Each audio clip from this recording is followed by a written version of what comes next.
Hello साथीहरू, आज बिहानै उठेँ होइन। अनि बाहिर यस्तो ढोका खोलेको त झ्याल खोलेर हेरेको त पानी परिरहेको रहेछ आज चाहिँ। अनि मेरो तरकारीलाई पानी चाहिरहेको थियो क्या, जाडोमा हिजो अस्ति चाहिँ लास्टै गर्मी थियो होइन।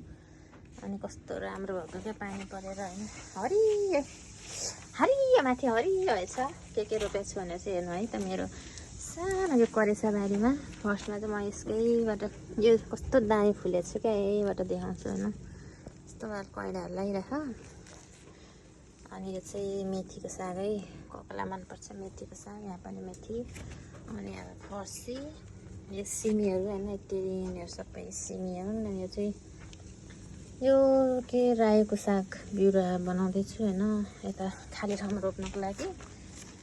अनि पुदिना, अनि यहाँ भेन्डीहरू छ, चिप्ली भेन्डीहरू होइन। अनि यति ठुलो भयो क्या, यो चाहिँ मेरो गोलभेडाको बिउ।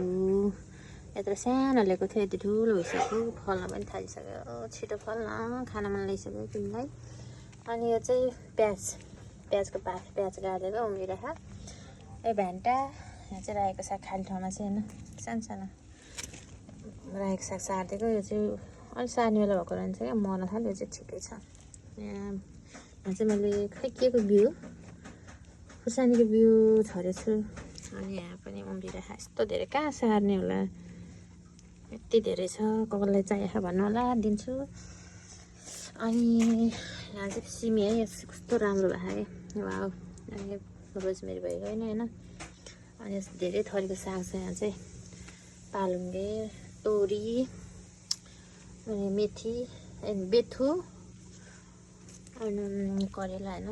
यति धेरै आगोलाई खाएँ। यहाँ यस्तरी डोरी लगाएको छु। क्याप्सिकम भइगयो नि होइन, उता खुर्सानी। यो चाहिँ कस्तो राम्रो भएको क्या है, ल्याउँदा सानो थियो, कस्तो झाँगेर यति ठुलो भएको क्या पुदिना। अनि यो चाहिँ यो पनि बेथु हो। अनि यो सानो सानो चाहिँ सबै धनिया क्या, यो खाना हुन्छ नि त होइन। यस्तो खाली छ नि त जग्गा, सदुपयोग त गर्नु पऱ्यो होइन। यो सबै सानो सानो भाँडामा चाहिँ पुरै धनिया है। अनि यो चाहिँ गोलभेडा, यो काँक्रो। अनि त्यो अर्को भाँडामा चाहिँ यहाँ चाहिँ गाइस गोलभेडाको बिउ म उता गइनँ होइन, यहाँ यस्तो छ।